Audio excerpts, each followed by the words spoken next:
এবার বাংলাদেশ জাতীয় দলে ডাক পেলেন আপন দুই ভাই। বড় ভাই সাদউদ্দিন দেশের ফুটবলের পরিচিত মুখ, তবে এবার বড় ভাইকে ছাপিয়ে স্পটলাইট ছোট ভাইয়ের দিকে।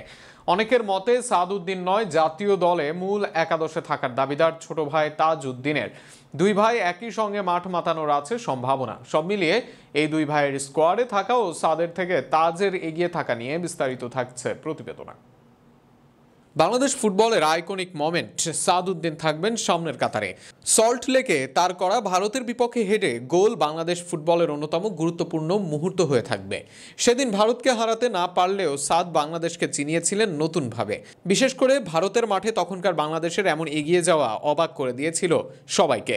এবার সাদের সঙ্গে যুক্ত হলেন তার ভাই তাজউদ্দিন। এর আগে বাংলাদেশ দলে ডাক পেয়েছিলেন তাজ, তবে মাঠে নামা হয়নি তার। তবে এবার বড় ভাই সাদের চেয়ে দর্শকদের বেশি মনে ধরেছে তাজকে। সিঙ্গাপুরের বিপক্ষে একাদশে তাজকেই চান অধিকাংশ ফুটবল প্রেমী। প্রিমিয়ার লিগে সাদউদ্দিন বসুন্ধরা কিংসের হয়ে খেললেও তাজউদ্দিন খেলেন রহমতগঞ্জ মুসলিম ফুটবল ক্লাবের হয়ে। এই মৌসুমে দারুণ পারফর্ম করে রহমতগঞ্জ। আসরে একটা ফাইনালও খেলে দলটি, সেখানে বসুন্ধরা কিংসকে অনেকটা রুখে দেয় তারা। বিতর্কিত সেই ম্যাচে 2-1 ব্যবধানে হারলেও সবার নজর কাড়ে দলটি। আর রহমতগঞ্জের হয়ে নিজেকে মেলে ধরেন তাজ।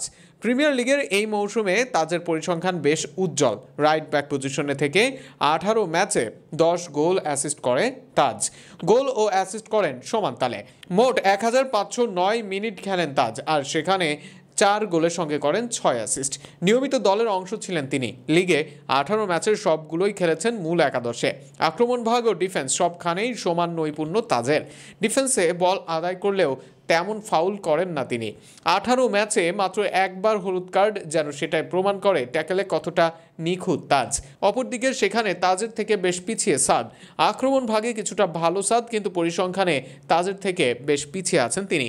আর ডিফেন্সিভলি বেশ ভালোই দুর্বল তিনি। জাতীয় দলের হয়ে নানা ম্যাচে ডিফেন্সে সাদের দুর্বলতা প্রকাশ পেয়েছে। একই সঙ্গে পেনাল্টি উপহার দিয়েছেন নানা ম্যাচে। কার্ড হজমের হার বেশি। শেষ ম্যাচে রেলিগেশনে থাকা ঢাকা ওয়ান্ডারার্সের বিপক্ষে বসুন্ধরা জয় পেলেও হজম করেছে 3 গোল। সেখানে প্রশ্নবিদ্ধ ছিল সাদের ডিফেন্স। বিশেষ করে করিমকে শেষ গোলে যেভাবে মার্ক করেছেন সেটা অনেকটা দৃষ্টিকটু। বাম দিক থেকে আসা ক্রসে করিমকে ডানে ঠেলে সাদ শিশুসুলভ ভুল করেছেন। সেখানে আক্রমণে এগিয়ে থাকা সিঙ্গাপুরের বিপক্ষে সাদকে নেওয়া হতে পারে বড় ভুল, যে কারণে দুই ভাইয়ের লড়াইয়ে ভোটটা তাজের দিকেই বেশি। জাতীয় দলে এসে তাজ ছাড়িয়ে যান বড় ভাইকে, এমনটাই প্রত্যাশা সবার।